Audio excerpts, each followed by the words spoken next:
talk about Kyle Kuzma and the latest rumors surrounding the Lakers forward. Several teams are interested in the young forward Kyle Kuzma, and for good reason. He's got a cheap contract, which makes him tricky to trade from the Lakers' perspective because they're trying to get a piece in return to contend for a title this year. But it's a nice contract if you're a younger team like a Sacramento who's trying to continue to build for the future. There's no reason for the Lakers to sell low on Kuzma because he's still a productive player on the cheap. But if you look at his last couple of years, last year is really when he broke out. Yeah, the three-point percentage wasn't great, but he was scoring almost 20 points per game.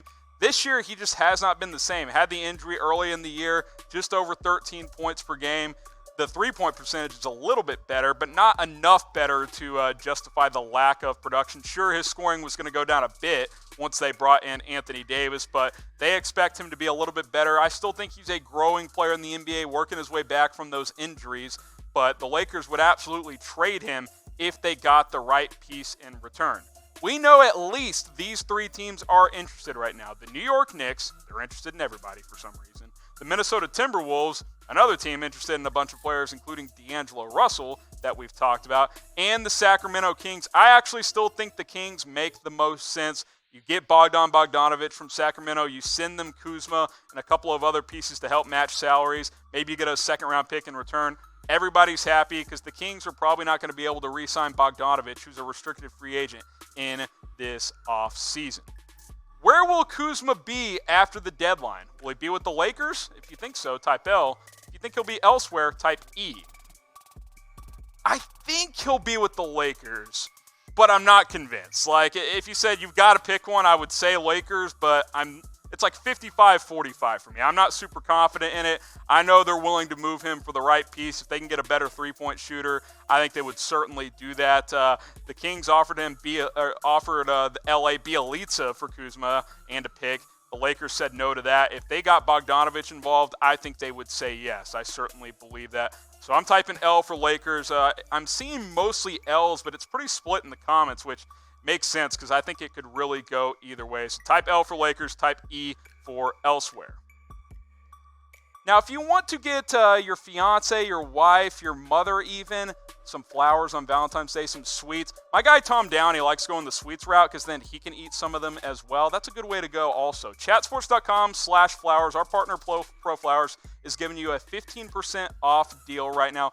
Tons of roses and all kinds of flowers. Producer Nancy, not a big fan of roses for whatever reason, but they've got all kinds of options, gift baskets, all kinds of things. 15% off. Chatsports.com/flowers will get you set up on their website. Don't worry. They will deliver this on Valentine's Day to your loved one. Just put in the right information. You'll be good to go. No one wants to battle all the crazies on Valentine's Day like I've done every single year. I already took advantage of this deal. Chatsports.com/flowers. Go ahead and get your loved one some flowers today. Teams want Alex Caruso. This one's interesting and kind of a new developing rumor here. And this one's interesting because the Lakers can use him as a part of a trade. Remember, they would like to get Marcus Morris. Caruso, he's $5.5 million a year over 2 years, so $2.75 million. Not a ton of money, but that's more than the veteran minimum, so they can use him as part of a salary creation trade. Role player, good defender. His offensive game kind of comes and goes, but he plays with great energy. I like this kid a lot. Teams would like to add them to their bench. If the Lakers can get a shooter, again, they're looking for offense. They want a three-point shooter. Caruso has not shot the ball particularly well this year, but 6'5", 185 pounds. He's got a nice frame there. I like his defense and versatility. I'll be curious to see if a team trades for Alex Caruso and what kind of player the Lakers could get in return. Now, we are going to be live for the NBA trade deadline special here at Chat Sports. We're going to go live sometime a couple of hours before the deadline tomorrow. Have that notification bell turned on. If something big happens in the morning, we will be up and live on the channel. So make sure you subscribe, hit that notification bell so you know always when we go live, but especially tomorrow should be a busy NBA trade deadline. It'll be me and Tom Downey live with you. We'll have some shows on the channel after the deadline passes as well, trade deadline winners and losers. Lots of NBA trade deadline coverage tomorrow here on Chat Sports. I mentioned Marcus Morris. The Knicks trade rumors continue now. The recent nugget here is that ESPN's Adrian Wojnarowski is saying that the Lakers and the Clippers are in an arms race for Marcus Morris. Those are the main two teams interested in him. And as much as they are interested in the player himself, they are just as interested in keeping Marcus Morris from the other team in LA. Many believe it's down to the two LA teams on who's going to win the Western Conference. I think those are the two favorites in the West. I would give the slight edge to the Clippers, despite the Lakers having a better regular season schedule. I think the Clippers are doing more of that load management stuff, saving their best for the playoffs. Kawhi's been in and out. Same with Paul George. Now, as far as the Knicks side of things, he's on a one-year, $15 million deal, so keeping him doesn't really do you much. I know they've said they want to re-sign him. You can still re-sign him if you trade him before tomorrow. Now, this is what Morris has done in the last several years. You see the volume increase this year, almost 20 points per game. That's because the Knicks stink. The last 3 years, he's been with Boston, and he's kind of been that role player type. 13, 14 points, shoot a good percentage from three, bring some toughness. That's what he is in today's NBA, a really good role player. He's not a player you build around, which is classic Knicks if they decide to keep Morris and try and re-sign him. That makes no sense based on where they are in 2020. This is the proposal I've had the last couple of days out for the Knicks and the Clippers. Clippers get Marcus Morris. Knicks get a 2020 first-round pick. I think that's a great deal for a guy who's on a one-year deal. Mo Harkless and Jerome Robinson. Harkless there to help with the finances. His contract expires, so they could buy him out if they wanted to, or just let his contract run out, and he'd be a free agent after the season. Jerome Robinson, been a disappointment, but a lottery pick from a couple of years ago. Get another young player in there. Now, keep this in mind. I tried to throw some Lakers trade ideas together from Marcus Morris. They're going to have to get real creative because they just don't have the assets that the Clippers have. Danny Green is the only contract that really matches up with Marcus Morris. Are they going to trade Danny Green for Marcus Morris? I mean, I think Morris is slightly better, but A, why would the Knicks want Danny Green? And B, you brought in Danny Green to play a role in the playoffs. Doesn't really make sense. KCP's contract or no trade clause really hurts the Lakers at the deadline because that $8-9 million contract is very tradable. Unfortunately, he can veto every trade. So I don't see the Lakers getting Marcus Morris. I think the Knicks would take an offer from the Clippers much more easily. So we got DSJ for Kuzma. The money obviously works there. They're both still on their rookie contracts. But why would the Lakers do that? You better throw two picks if you're going to. The money actually does not work as I'm calculating. It's close. You could throw in another salary dump piece to make things work there, like a guy on a minimum contract. But again, you're not trading DSJ or Kuzma for DSJ if you're the Lakers. You'd want at least 2 first-round picks in that case. Dennis Smith Jr., I wish the best for the guy. I was rooting for him in Dallas, but he just has not figured things out in the NBA. What is a realistic trade option for the Lakers? Well, Kyle Kuzma is their best chip. The problem is he doesn't cost that much, so if they're trying to bring in a guy like Marcus Morris, you can't really use just Kuzma. You got to find a way to match salaries there.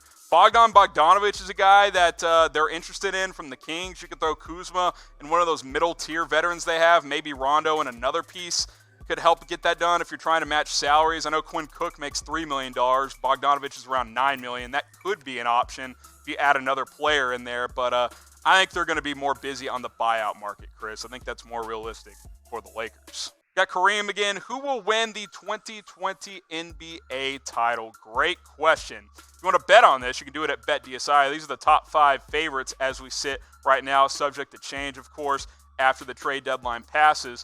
I'm going to go with the Clippers. That was my pick before the season. I know what Kawhi brings in the playoffs. Paul George is a great sidekick. It reminds me of the Miami Heat duo with LeBron and D-Wade. And then, yeah, they don't have a Chris Bosh, but they're 3 and 4 guys coming off the bench with Lou Williams and Montrezl Harrell. Pretty damn good bench unit. I like the Clippers. If they add Marcus Morris, they are my favorite by far. If you want to bet on any of this stuff, chatsports.com/bet will get you to the BetDSI site. Use that promo code NBA120. I put down $100 before the NBA season, got 120 for free, #math there, and I got plenty of money left over. That is what BetDSI is willing to do for you. Chatsports.com/bet. Use that promo code NBA120. Kings crew, update on a D Rose trade. A lot of teams are interested, having a nice season. I know the Lakers would like to get him. Pistons want a first-round pick, though, and the Lakers don't have that. So I don't think they're realistic. he has a nice contract, 2 years, $15 million. That is very tradable. He's having a great year in Detroit. I haven't heard a lot of new chatter around DeRozan in the last 24 hours or so. So at this point, I'm leaning no trade as far as Derrick Rose goes. Jay Lewis, who's a backup point guard the Lakers can go get, both on the buyout market and trade. Well, Darren Collison's the first guy that comes to mind. He's still considering an NBA comeback, living in Southern California. The latest report is that if he comes back, he wants to either go to the Lakers or Clippers, doesn't want to leave SoCal. So I think that's the one that makes sense. We've talked about Derrick Rose some. He's the dream, but I just don't think they have enough assets to pull off a trade for D Rose. So it might be Darren Collison or bust when it comes to the Lakers and acquiring a backup point guard. Using hashtag NBA, Knox and DSJ for Kuzma. Come on, dude. The Lakers aren't trading Kuzma for Kevin Knox and DSJ. First of all, the money doesn't work. And second of all, DSJ has no value whatsoever. I like Knox, but not enough. Like, DSJ doesn't factor into this. So Knox for Kuzma straight up. No, you're not doing that.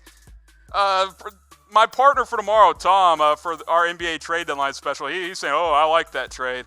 Not going to happen. They're not doing that. There has to be a pick involved. Let's talk to Billy.